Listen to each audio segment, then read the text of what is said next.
Well, thank you everybody for coming.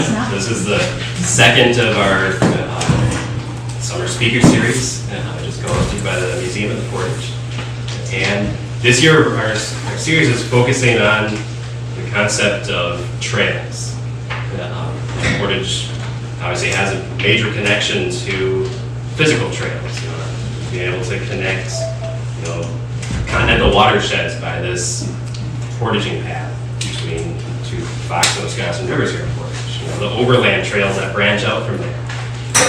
But we're also thinking about trails in terms of being a path through life circumstances. How people navigate eras of history or circumstances going on in a certain time.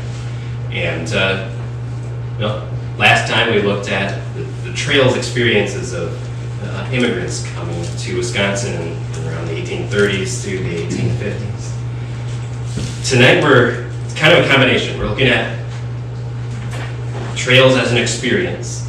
So thinking about how Indigenous people navigated the time when there were government efforts to erase their presence from Wisconsin. So think about their trail experience through that era. We're also looking at trails in terms of being physical routes too. So in particular, looking at the rivers being tools in Indigenous people's toolkit to navigate through this era. So we're really honored to have Dr. Rob Harper here tonight. He's a professor from UW-Stevens Point, Native American Studies Coordinator, history professor, and we're looking forward to hearing from you. Thank you.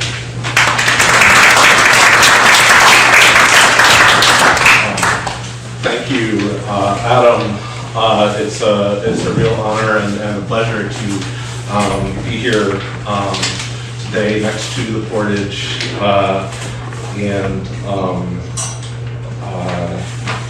almost in view of the Fox River, and which is a wonderful opportunity to think about the importance of these rivers in human history. And really I appreciate all of you being here today. So provide some context. In 1850, the United States government wanted to move all of Wisconsin's Indigenous peoples, almost all, to reservations west of the Mississippi. In the years that followed, Ho-Chunk, Menominee, Ojibwe, and Potawatomi all successfully resisted that plan. And because of that resistance, those nations continue to exercise sovereignty in Wisconsin today. So that's a very big and complicated story. Today I'm going to talk about just a few parts of it, focusing on central Wisconsin, kind of from here, hour and a half north of here.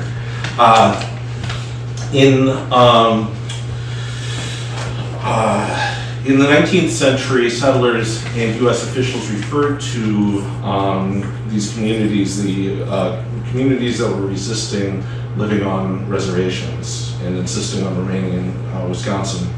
They referred to these communities as strolling bands, partly because they had no reservation in the state, and also because settlers didn't know where they lived. So if you don't know where someone lives, you perceive them as simply wandering around. And most written histories of Wisconsin similarly focus on the mobility and landlessness of these groups. But I think that familiar story is misleading. These communities had permanent homes. When settlers and soldiers forced them out of their homes, they built new permanent homes somewhere more secure. And each time this happened, they adjusted their strategies to address new challenges and find new opportunities. And as they did so, they laid the foundation of modern tribal self-determination. So this is a story about persistence and permanence, but the story also has a lot to do with transportation.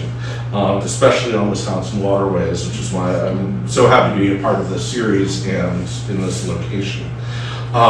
So I'll be talking about how those waterways shaped both Wisconsin colonialism and Indigenous resistance to colonialism. I'm going to start by briefly going over some of the region's geography and history, then talk a bit about the nature of colonialism in Wisconsin, and then talk about how Native people circumvented repeated attempts to drive them away. Starting with water.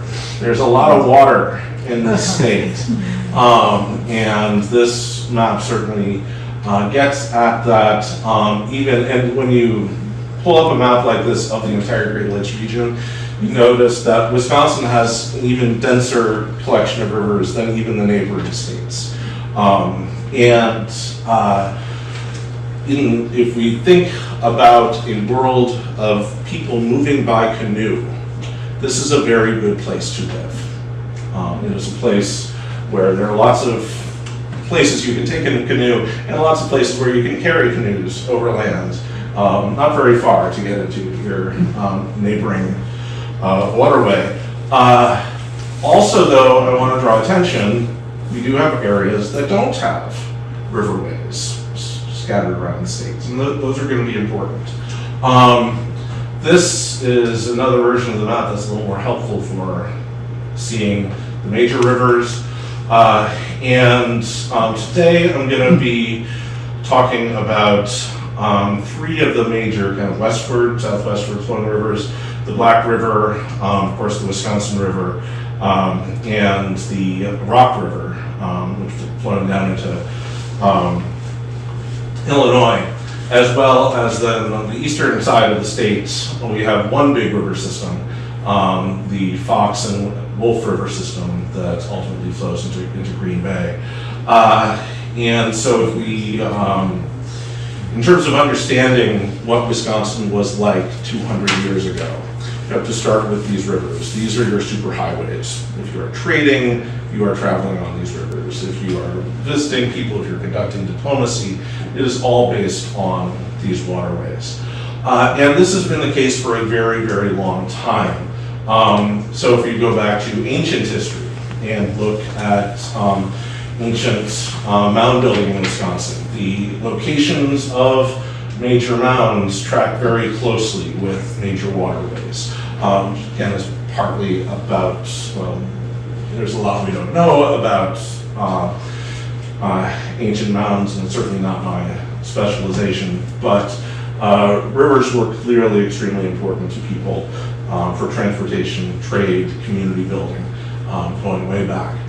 During the fur trade era, that pattern continues. This is a map from a wonderful book, Helen Tanner's Atlas of Great Lakes Indian History, which identifies town locations going back hundreds of years across the Great Lakes. And one of the things we see here in 1830, basically towards the end of the fur trade, Native communities line the Fox, Wisconsin corridor very closely.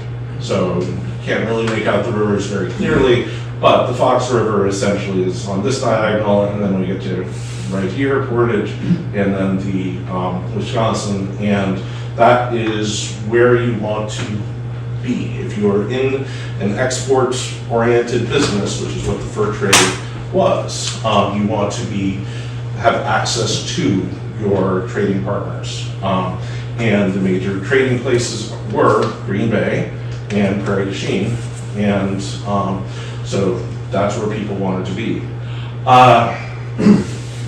In terms of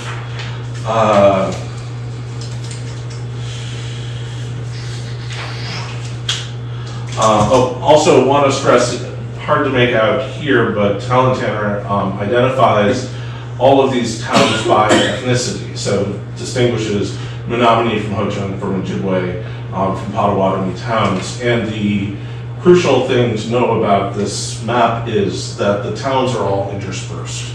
You do not have a clear delineation of Ho-Chunk areas, Menominee areas, etc. The U.S. government in negotiating treaties starting in the 1820s would be very concerned about delineating exactly which pieces of territory belonged to which nation. But that's a reflection of what was politically convenient for treaty negotiation. That is not a reflection of how people actually lived on the ground. And the fact that you have so many people of different ethnicities living close together is going to be a pattern that continues well past the treaty era, which we'll get into. Also want to mention the places I'm going to be talking about today are places where you don't see much happening in the early 1800s. And so I'm going to be talking a lot today about gaps in maps, and there's going to be a major shift in where people live that we'll get into. Okay, so I want to talk a little bit about settler colonialism and defining it. When we talk about colonialisms, academics love to argue about exactly what various terms mean. For me, we're talking about systems that by which people from one place exploit resources belonging to people from another place. That's essentially what we're getting at. Settler colonialism is a particular kind of colonialism that is based on physically removing the indigenous population from a given territory, replacing that population with a settler population, which is predominantly what we're familiar with in the case of the United States and a whole bunch of other parts of the world. In American ideology, this process is wrapped up tightly with the romantic image of the yeoman farmer. If you go back to Thomas Jefferson, for that matter, if you look at Abraham Lincoln, they're very concerned about promoting the well-being. Lincoln was a yeoman farmer, essentially, in his origins. For American policymakers, really throughout this period, the ideal outcome of settler colonialism is the replacement of indigenous people and indigenous ways of life with a landscape of small farms with clearly defined property lines. Legal ownership of territory is made clear, owned predominantly by white men. And we can see this ideology very clearly here in the Great Seal of the Territory of Wisconsin, which goes back pre-seal. We have a different seal now. But the older seal, first of all, you can see the motto, Civilitas Successit Barbarum, which translates into civilization succeeds barbarism, making that very clear. There's an image of a Native American figure kind of walking away, and then in the foreground we have a white farmer who is plowing a field, and in the background you have ships, you have a lighthouse, and a riverboat over here pointing to navigation, pointing to trade. So the crops of the farmer are going to be shipped to distant customers. All of these elements, removal of native people, white settler population, farm-friendly landscape, transportation to commercial markets, these are all crucial to realizing the yeoman farmer ideal. Small farms cannot succeed without, in the American economy, without all of these factors. The process gets expedited by the public land survey system, and for everyone who's flown in a plane over the Midwest, you're very familiar with the checkerboard of lots of pieces of land with right angle in rectangles. So to create individually owned parcels, the surveyors divided land into a checkerboard, divided each checkerboard into smaller checkerboards until you're down to an 840 or 160 acre square. And this turns out to be an extremely efficient way of getting settlers on the land and establishing settler ownership of particular pieces of land. But achieving the desired society still required suitable farmland and access to markets. This is not a problem in the lower Midwest. My first book, I spent the first part of my career studying in Ohio.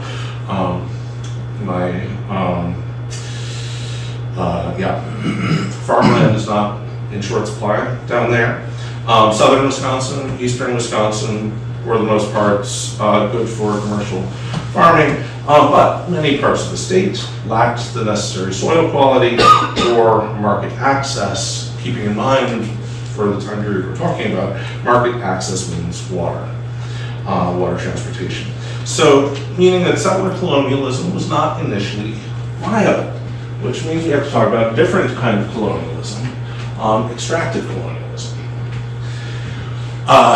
which in the case of Wisconsin we associate most clearly with with logging and the cutting down of the Great North Woods. So, extractive colonialism is focused on the short-term removal of high-value resources. It's there's plenty of examples around the world. Key thing about extractive colonialism, it does not require a long-term presence on the land. California gold rush, you're going to California to mine gold, you're going to get as much gold as you can, and then you're going to very likely go someplace completely different. You're not too concerned about the stream where you're getting the gold and what's going to happen to it later. Similarly, logging companies that are buying up land and chopping down trees in northern Wisconsin are not concerned about what's going to happen to that land later. They are buying land in order to cut down the trees, in order to make a profit. So the post-extraction future is not a concern. This means, among other things, that extractive colonialism does not necessarily require displacing indigenous people. In central and northern Wisconsin, the extractive economy does a lot of damage. Wild rice, for example, which is a crucial food source in northern Wisconsin, wild rice beds are completely destroyed by logging activity. But in various areas, this creates opportunities for Native people to remain on the land, which is why we have sovereign Native nations in Wisconsin today, where that is not the case in Ohio. But that coexists with the reality of the laws and ideologies of settler colonialism. So Native people, even in logging areas, are confronting institutions designed to eliminate them. Both the settler economy and the extractive economy require access to markets. You have to be able to gain return on your investment, which requires minimizing your transportation costs. Cheapest way to move grain or to move lumber is by water. So the first areas of Wisconsin to be converted into commercial farmland and the first areas to be logged are on either the Lake Michigan shoreline or along the state's major rivers.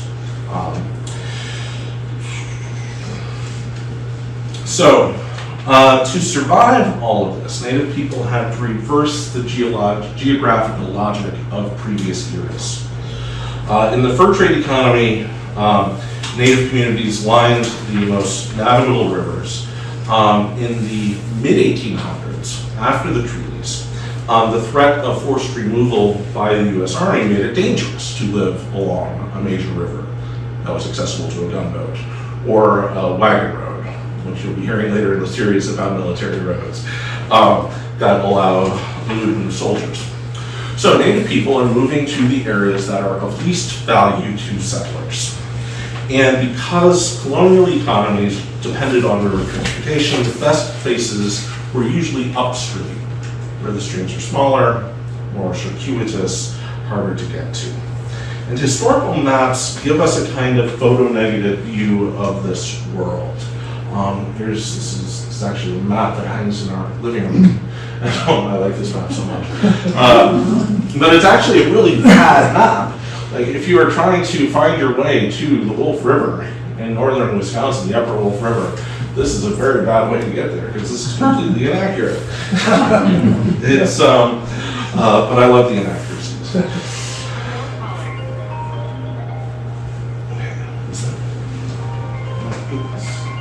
Someone is calling me to urge me to vote today. All of you to vote today. Already. Okay. So so settlers prioritized areas with access to water routes, as I've mentioned, and so the areas that get surveyed are along the Mississippi River, along the Lake of Michigan, and if you look very closely, you'll see a whole lot of surveyed land along the Wisconsin River, which is, the U.S. government makes a point of buying the land right along the river from the Menominee early on. And so Native people seek out the opposite. And these places tend to be in the upper reaches of Wisconsin watersheds.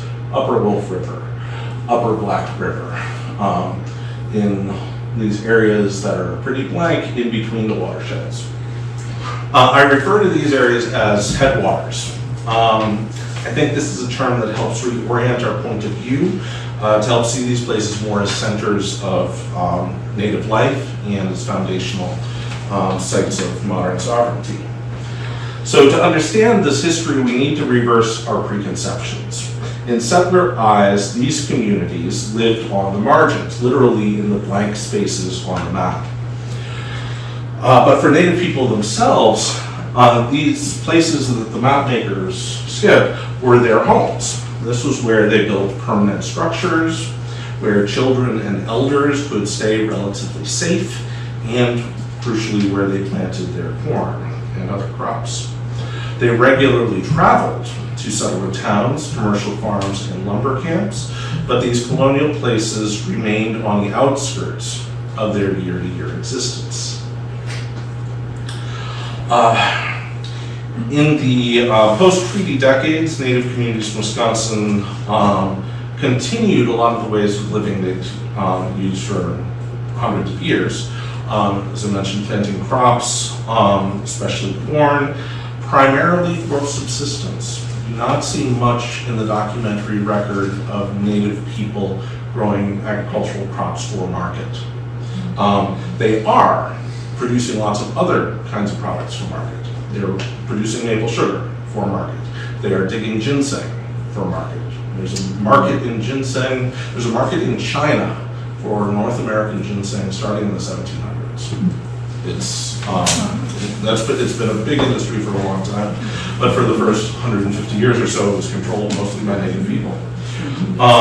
Blueberries, cranberries, other kinds of slippery elm bark. Does anyone know what slippery elm bark is good for? Sore throat. Sore throat, okay. The use I've heard for it, for which it was a major commodity in demand in the 1800s, is if you grind it up, it makes for a good laxative. And if you know anything about 19th century medicine, 19th century medicine was not very good, but they did no laxatives. And so American pharmacies of the time demanded lots of slippery elm bark, and Native people are meeting that demand. Producing goods for trade, we've got some examples in here of beautiful black ash baskets that Native people made, and also working seasonal jobs, working in the lumber industry, working at harvest time to harvest hops, harvest potatoes, things like that. This way of life enables Native people to interact with settlers when and how they choose. So they're very much a part of the settler economy. If you read 19th century newspapers, you don't necessarily see lots of mentions of Native people, but you certainly see a lot of mentions of the products they're selling. From settlers' points of view, they're constantly in motion. They rarely stay anywhere for more than a few weeks. They'll show up, sell their wares, move on, show up, work the harvest, and then go away. But for Native people, this movement is part of a regular seasonal cycle. They traveled through settler communities, not because they lacked permanent homes, but because trading with and working for settlers enabled them to maintain permanent homes that most settlers didn't know existed. So this slide gives a particularly good example of what settlers did and did not see. 1835, so pretty early on. Madison was not quite created yet. And so we see on the map, Portage is here, Fort Winnebago is there, Milwaukee is a thing. All of this is blank because the Menominees had not yet sold it. This was all still Menominee land by treaty. But then you get all of this blank space, which I think the map maker just got lazy, I'm not sure. But the bottom line is this is a wet, marshy, relatively inaccessible area. This is Horicon Marsh and the upper Rock River Valley. It does not have a lot of value to settlers. It is not good farmland. It is not on a major river that allows it to be used for trade. It doesn't have a lot of timber. Still doesn't have a lot of timber. But Ho-Chunk people had lived in this area for thousands of years, for longer than I know of anyway. And as they and as other native people face dispossession, these wetlands offer both diverse food sources and relative security. It's again, less accessible. So a marginal space for settlers became a central place for native peoples. And I've decided to call this, at least for the moment, Greater Horicon.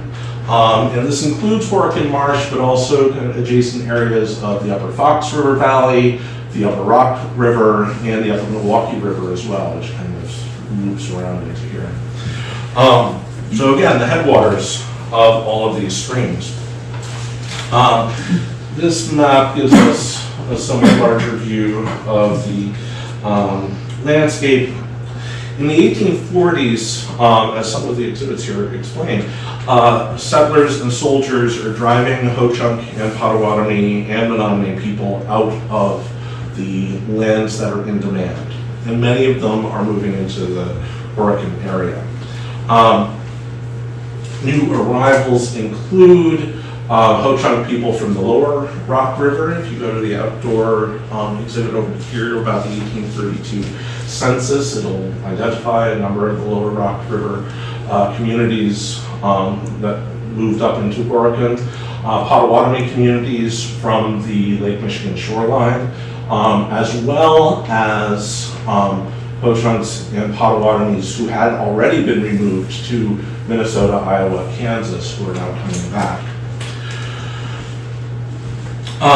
Settlers complain about these people often.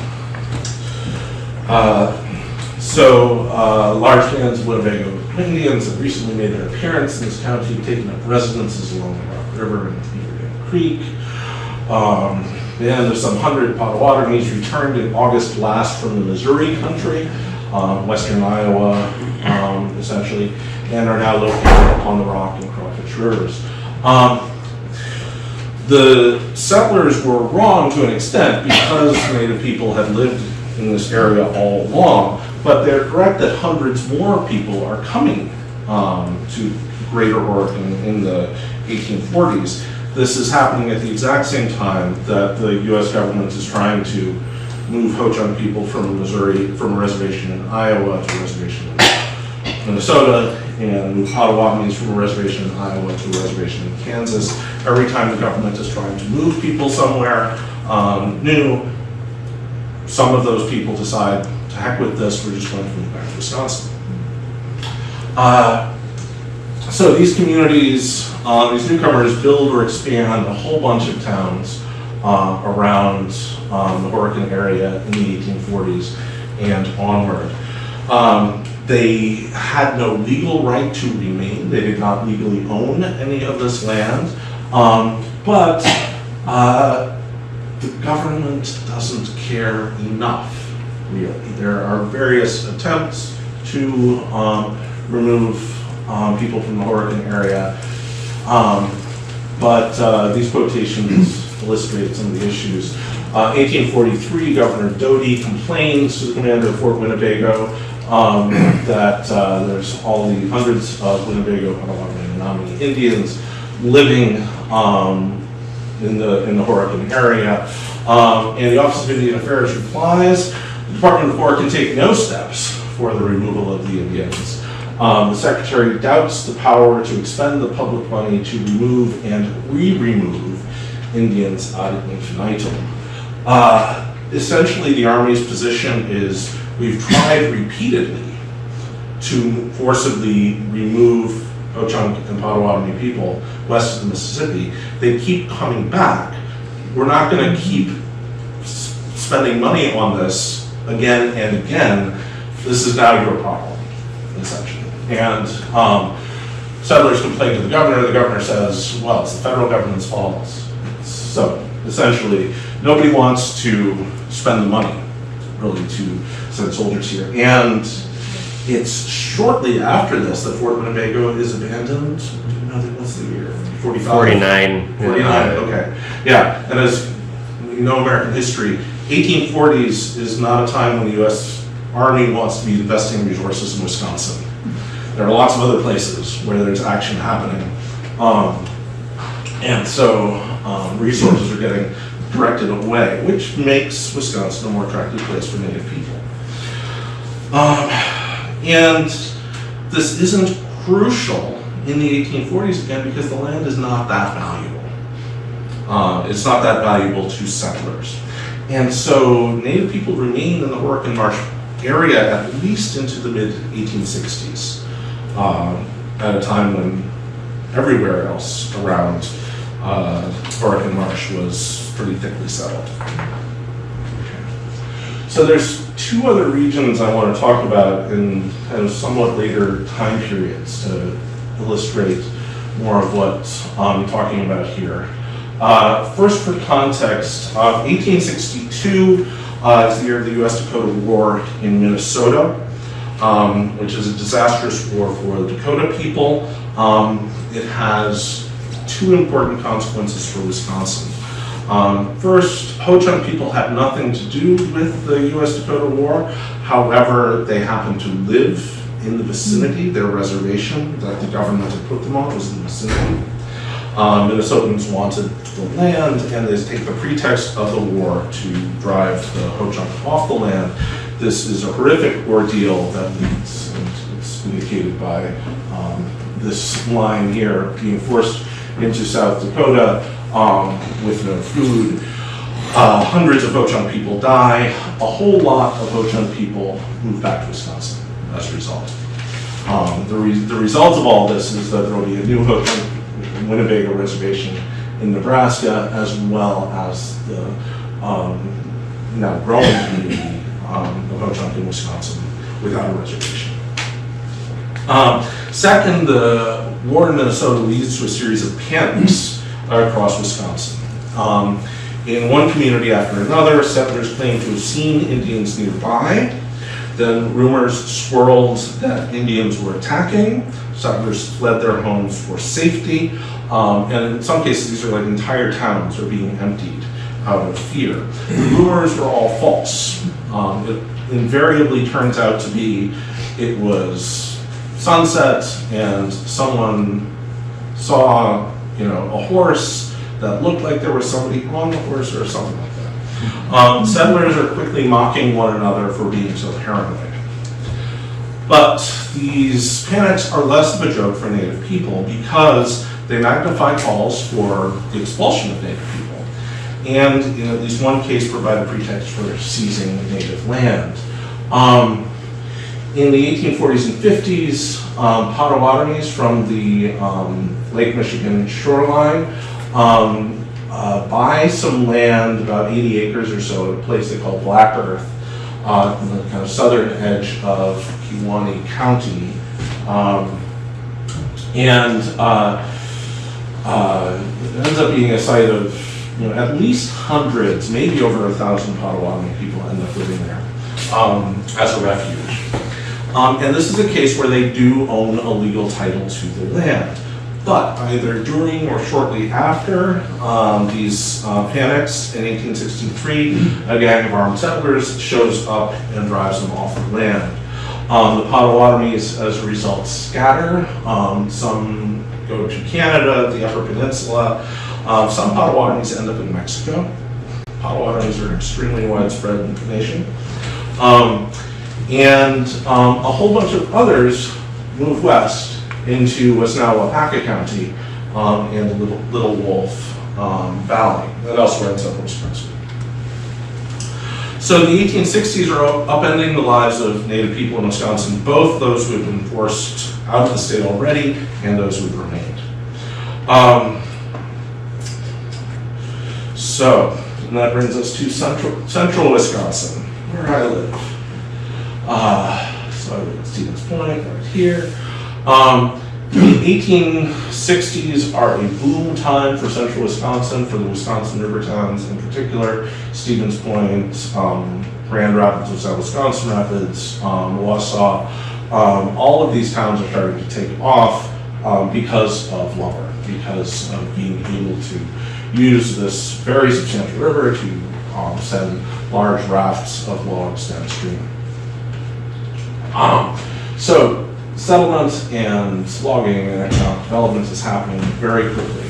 However, the region also includes all of these headwaters areas that are less clearly delineated in the map, and these end up being centers for Native communities.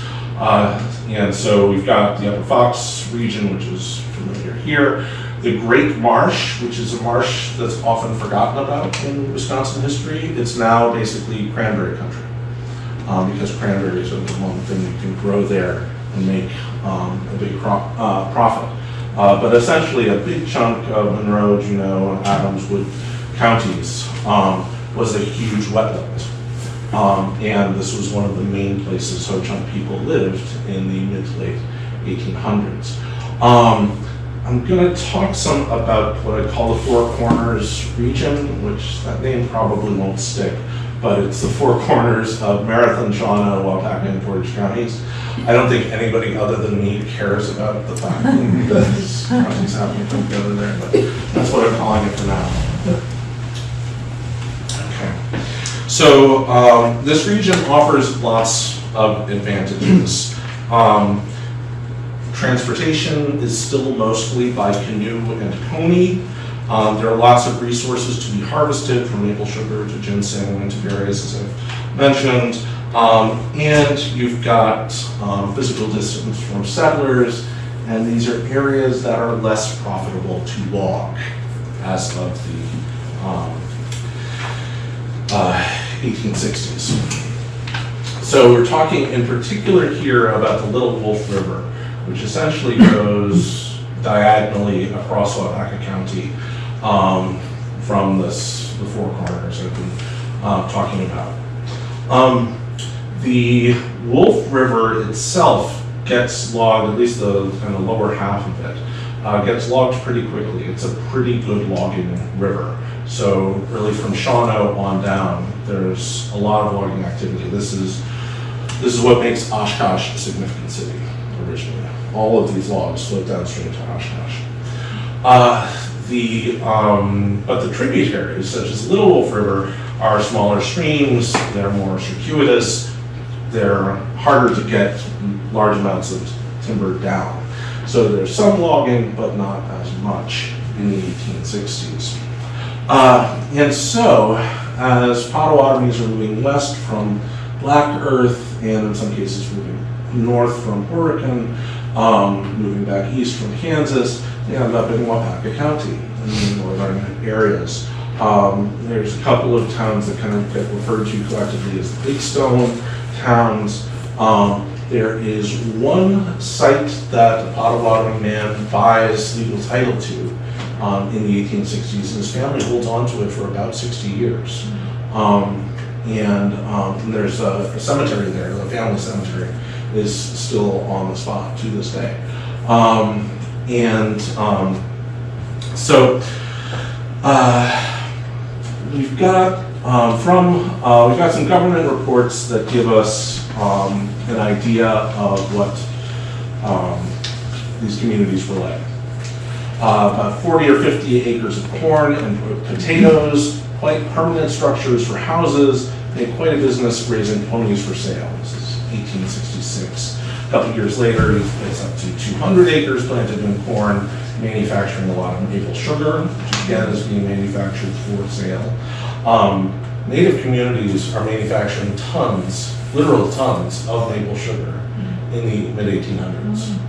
And if you're familiar at all with the process of how you get to maple sugar, it's an incredible amount of sap that they're processing each year.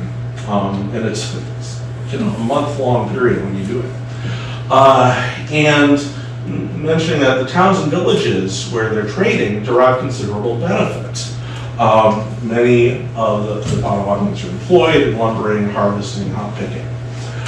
So again, we have this mix of economic activities that involves periodic visits, seasonal labor in settler towns. It involves seasonal migration to harvest things like maple sugar, but also involves permanent homes and cornfields where you're further removed. And this 1874, a bunch of people from Stevens Point head out into the Little Wolf Valley to try to track down some wrongdoers. They says they follow the wagon road to Pike Lake. Essentially, there's no reason that any of you would know any of these places, but the Plover River flows into Stevens Point, just a few blocks from our house. And if you paddle up the Plover River a bunch of miles, eventually you get to Pike Lake in Marathon County. And there was a wagon road in the 1870s that led to Pike Lake, but it didn't lead any farther. So at that point, they have to get out of the wagons and hike overland 10 miles to find this town. The Indians have about 100 acres under cultivation at this just one town. Corn and potatoes, the principal products, garden products, chickens and pigs. They have 40 ponies, so about 100 people, 40 ponies give you a sense of the importance of raising ponies for sale and for transportation. So this gets at the economic side, but also the physical security side. In order for settlers to find this community, and all of these communities are doing business in Stevens Point regularly. They're there often. But for settlers to find where they live, it requires a guide. Even though it's, today, 45-minute drive or so on rather small circuitous roads. There are no highways in this part of Wisconsin. This is crucial for physical security as well as economic success or survival. 1870s and 80s again changed everything because of railroads. And unfortunately, the images aren't going to come out that clearly.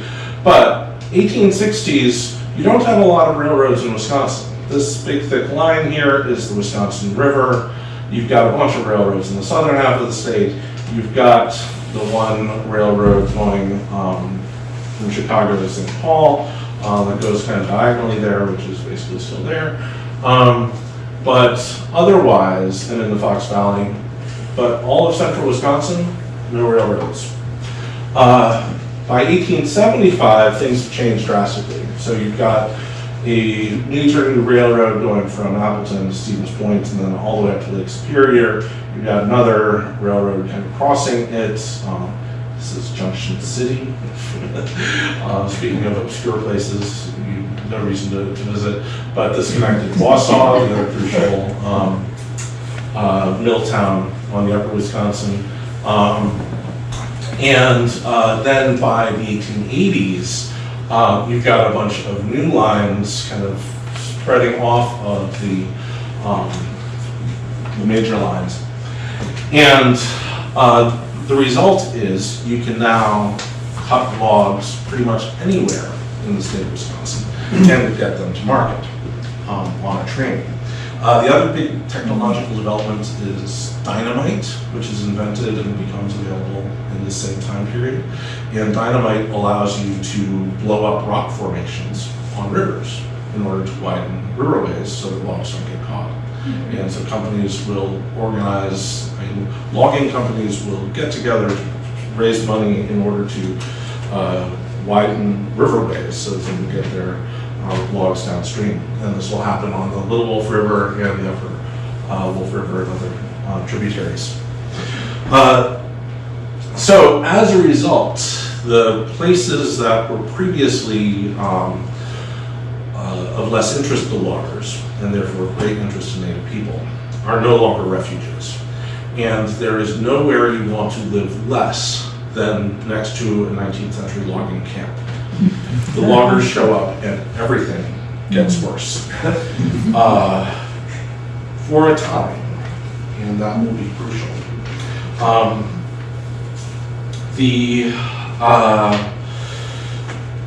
Within a few decades, the Great North Woods will be completely gone. It happens remarkably. It's so one source in the 1870s, somebody is saying, these pine forests will never be exhausted. They will be here forever. 20 years later, they're gone.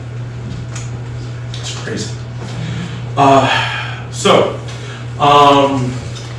Native central Wisconsin. I'm going to turn now to the this upper left corner of the upper reaches of the Black River, the Yellow River, and the Big O Plain River, which again, unless you're a canoeer, don't necessarily get to these parts of the world.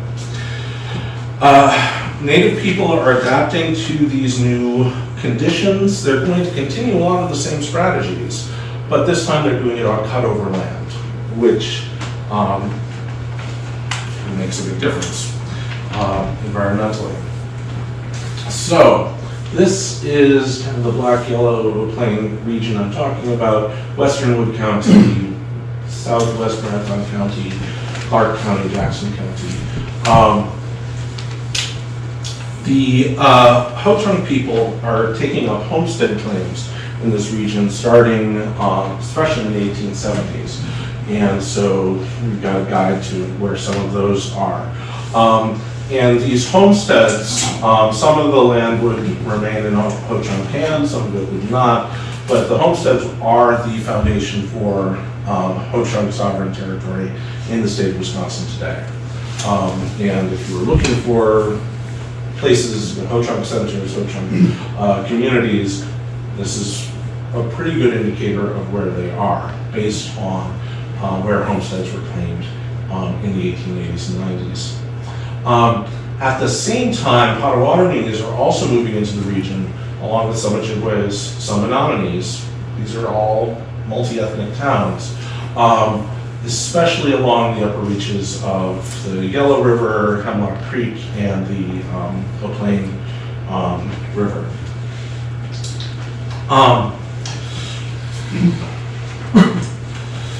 So unlike earlier headwaters areas, these are on cut-over land. This cut-over land, it turns out, is very bad for commercial agriculture. You do not want to drive a plow through a field that is full of stumps. You have to remove the stumps first, which is extraordinarily labor intensive. Soils that are good for pine trees turn out to be bad for crop yields, which is why you don't have a lot of farming to this day in the northern half of Wisconsin. But for non-plow subsistence agriculture, stumpage is less of a problem. So you have a description here of the what was referred to as the Indian farm, quote unquote, which is a town on the Big O Plain River near Rosellville,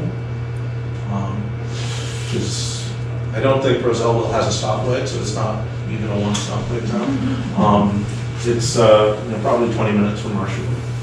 But they have a clearing about 40 acres which is planted with corn, potatoes, and beans. Women are farming the land without farming implements other than hoes, which means they're practicing the same kind of agriculture they've been practicing for about 1,000 years or so. The soil, actually on the Big Oak Plain, soil was probably pretty good. They're just doing it in between the sumps. And then we have 1894, a longer description of a trip to the town. Unless thoroughly posted, the scarcely defined road will be missed. Even in 1894, it is hard for people living just a few miles away to find this place. The heavy timber is cut out, but the stumps and brush are so thick that it would seem impossible that anything but jackrabbits would grow. And yet, that you have dozens of acres being cultivated. Around the houses, children are at play, ready to scamper and run the moment a strange face appears. And then they mentioned the Indians raised some food, which can be seen from the fact that they have dried squash hanging. Squash was one of the major crops, and it was preserved for the winter by hanging it out to dry. If you slice up the squash and hang it to dry, it will look really, really disgusting in not a long time. Right? But apparently it still has nutritional value. So don't try it at home, but and there's photos of this technique.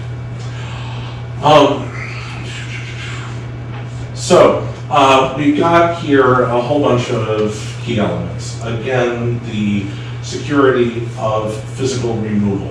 If you're harder to get to, the less likely that people will show up to attack you. The use of, again, the landscape, now the cutover landscape that is not of value or that's harder for settlers to turn a profit from, but that can produce corn and squash and potatoes. And also, children know that when strange white people show up in the 1890s, you run and hide. Because this is an era when they know that Indian agents will show up and take children away. That is happening. It will happen more so in the decades following. So, again, this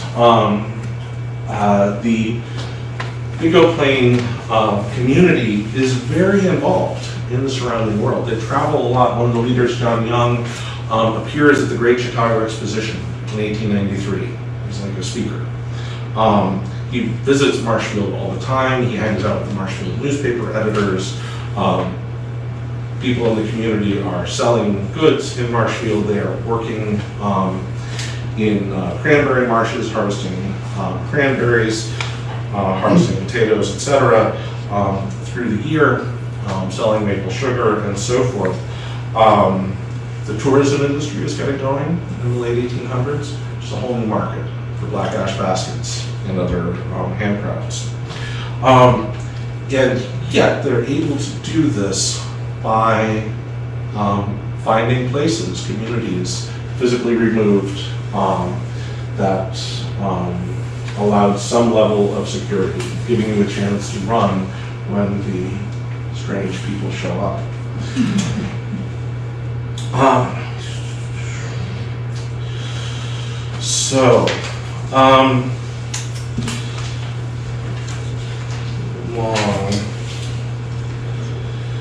The basic problem that these communities faced is not having legal title to the land. Through the 1880s and 90s, they were trying to buy the land. There are various moments where it looks like they're about to be thrown off the land, and so they try to raise the money. Ultimately, 1898, it's announced in the newspaper that the land has been sold, and the new landlord wants them to get away because, quote, they do not improve the land. By improve the land, they mean put in commercial agriculture.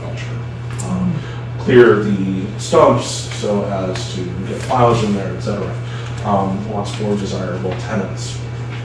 And this is a very violent event. The new landlord shows up with force and literally drags people out of their homes and burns them.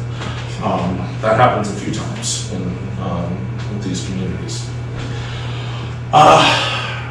However, I want to end with this photo. This is from the Skunk Hill area. Have you been to Powers Bluff State County Park? Powers Bluff. And it is known mainly as a skiing and sledding hill in kind of northwestern Wood County, near Marshfield. It was another place that was not of much value to settlers because it's very rocky, and it's a hill. And so it was also a sacred place for Native communities going way, way back. The old woman here in the center with the headband is Namukungokwa Kitchkumi. She is the daughter of John Young, who was the leader of the Pagoda Plain community in the 1880s and 90s. Skunk Hill is about 15 or 20 miles from that place. She and her husband buy land just a mile or two away from the hill. Other members of the community buy land on the hill itself and elsewhere in the surrounding area. Other Potawatomis and Ojibways and Ho-Chunk also buy land in other parts of northern Wisconsin, Taylor County, Oneida County, Lincoln County. Most of those homesteads are no longer owned by those families. The 1830s, the Depression years in particular, lead to a lot of land loss. But the Kitchkumi's descendants are still living in Wood County to this day. And many other Potawatomis are living in Forest County or elsewhere around the state. So, ending here to stress this ultimate success story. The mid to late 19th century that I've been talking about is a terrible time for Native peoples of Wisconsin. I haven't even really touched on many of the horrors. These are people who face impossible choices between living on federally controlled reservations and life on the margins of settler society. And there are no good choices here. And there's no physical or economic security behind any of these doors. The people who chose non-reservation life in Wisconsin practiced the strategy I've been describing that I call headwater sovereignty, with the key elements creating permanent homes on land settlers did not value, or better yet, land that settlers did not know about. Growing crops using traditional methods for subsistence, producing commodities for markets, whether ponies, berries, ginseng, sugar, earning wages for seasonal work, and also, and I haven't talked about much today, maintaining ties to other Native communities, both within Wisconsin and beyond, including to Canada, to Kansas, to Mexico. In doing so, these communities are taking advantage of Wisconsin's geography, especially the waterways, the mix of prairie lands and marsh and forest, and the way that colonialism affects all those pieces of land differently. And above all, they're taking advantage of the web of waterways that determine which lands settlers could profitably exploit and which remained available to Native communities. And so in those headwaters, Native people began the long process of rebuilding sovereign nations. Thank you very, very much for your attention today.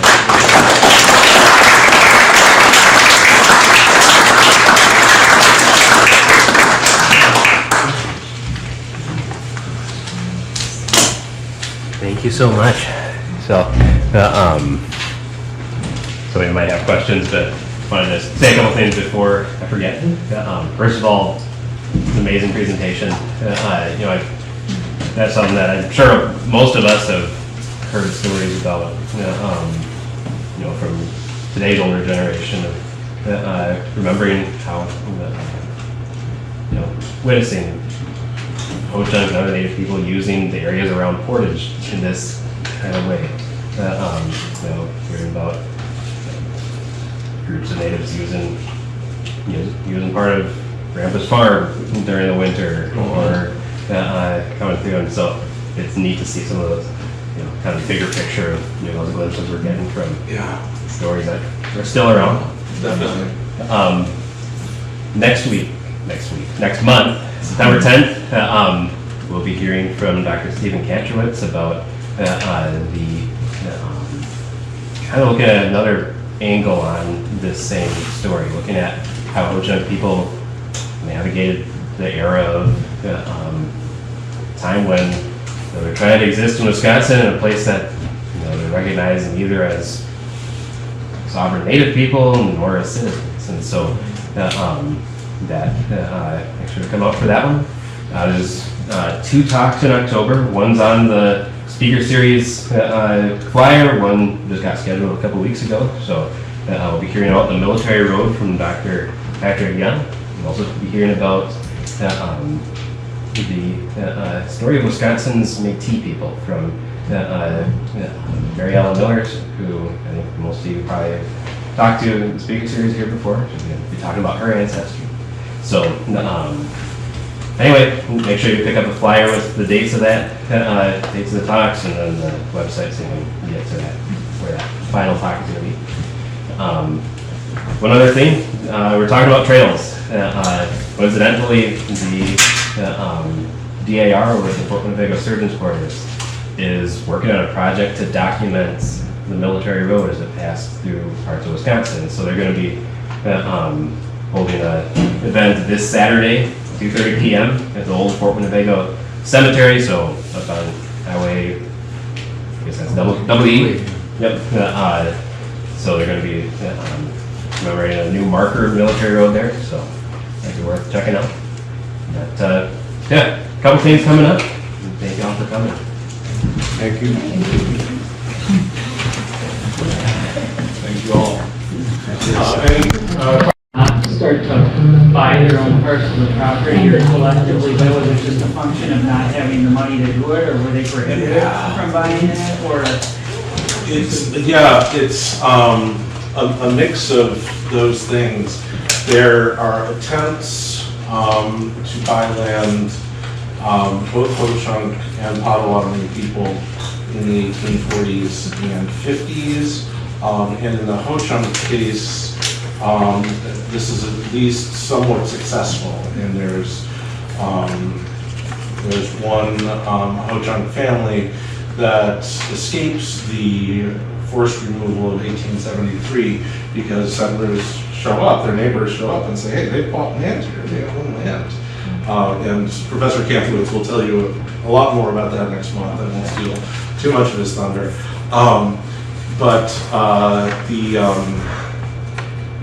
In the 1870s and 80s, laws are passed that allow Native people to make homestead claims along similar lines to the Homestead Act of 1863.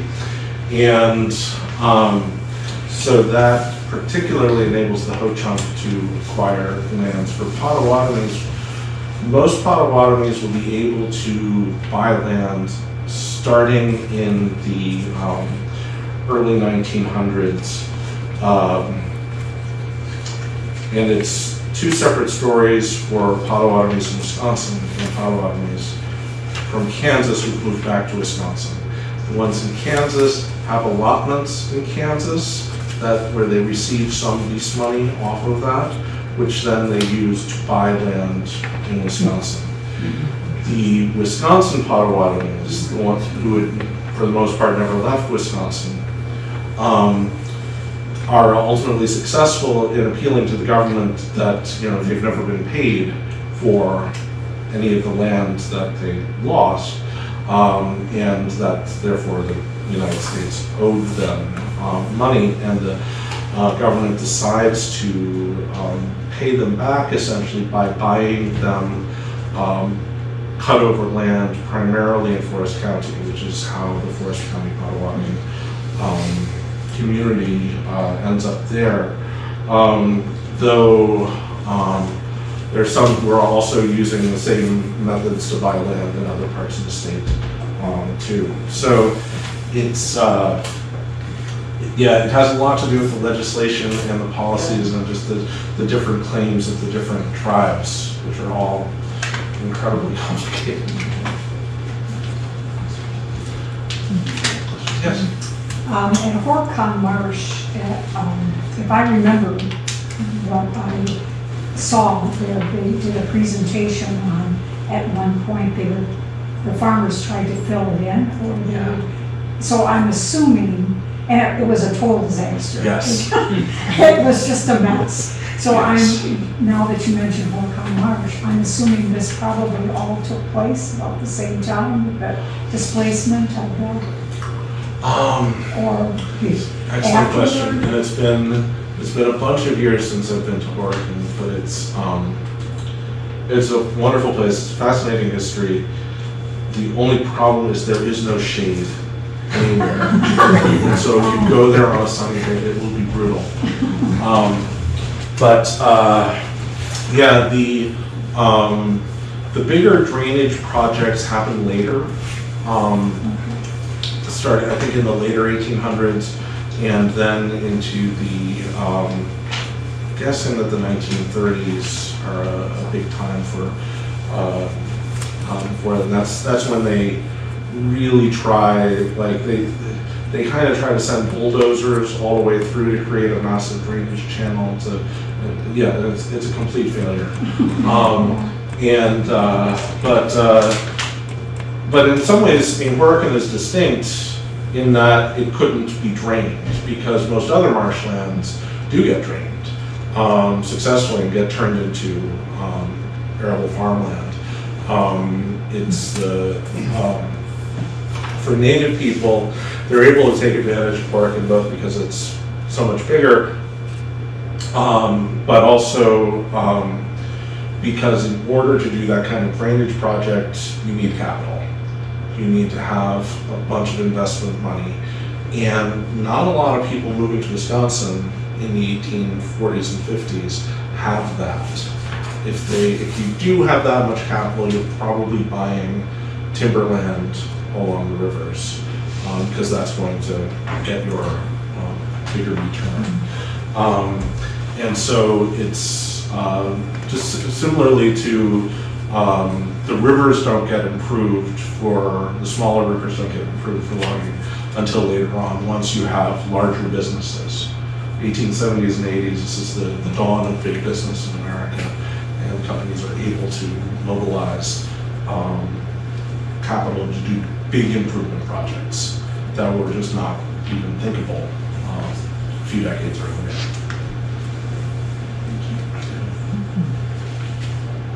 Yes?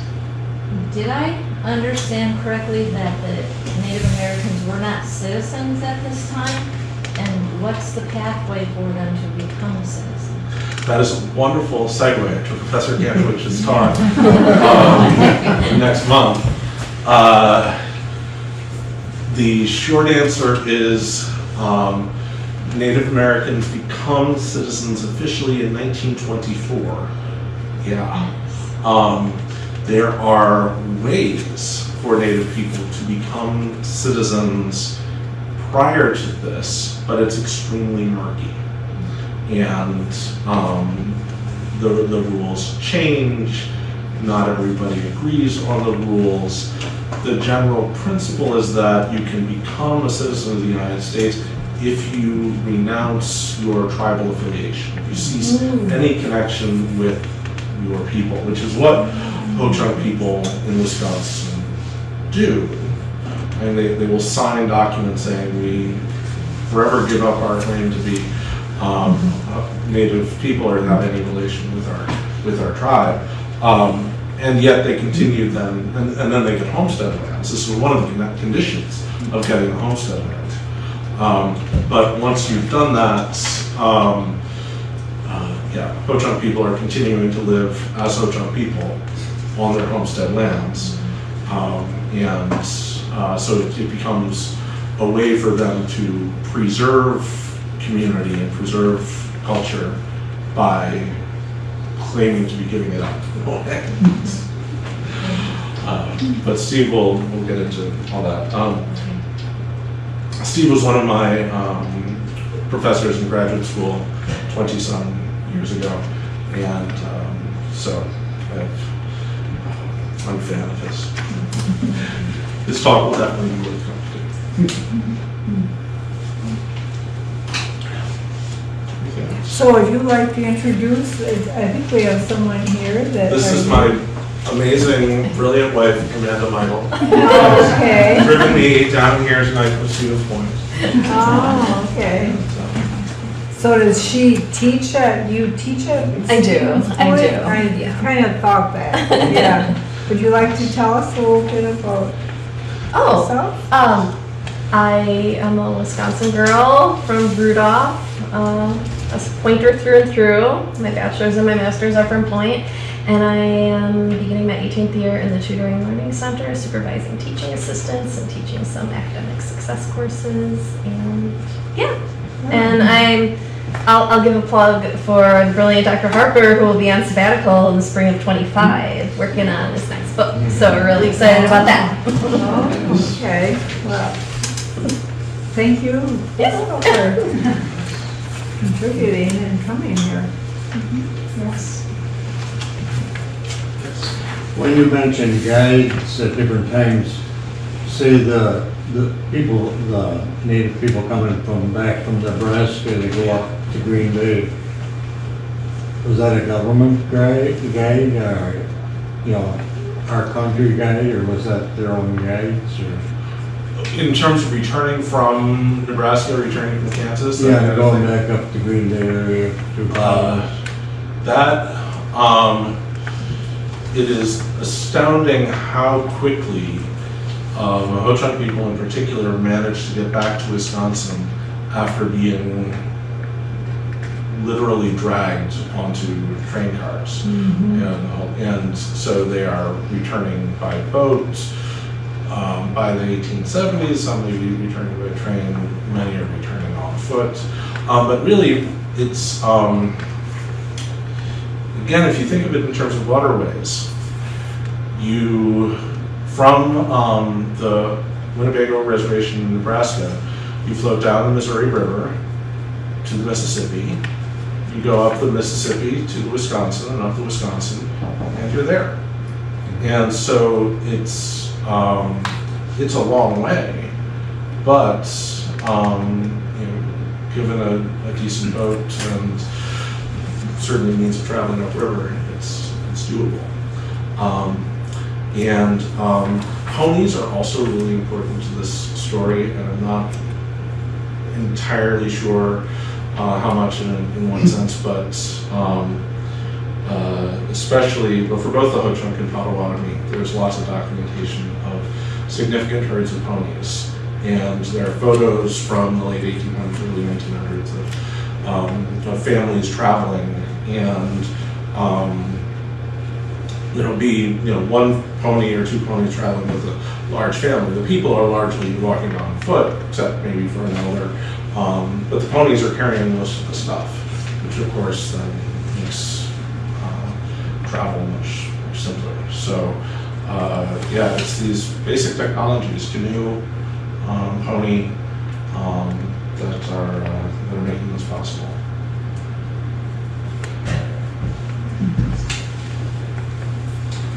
Thank you so much.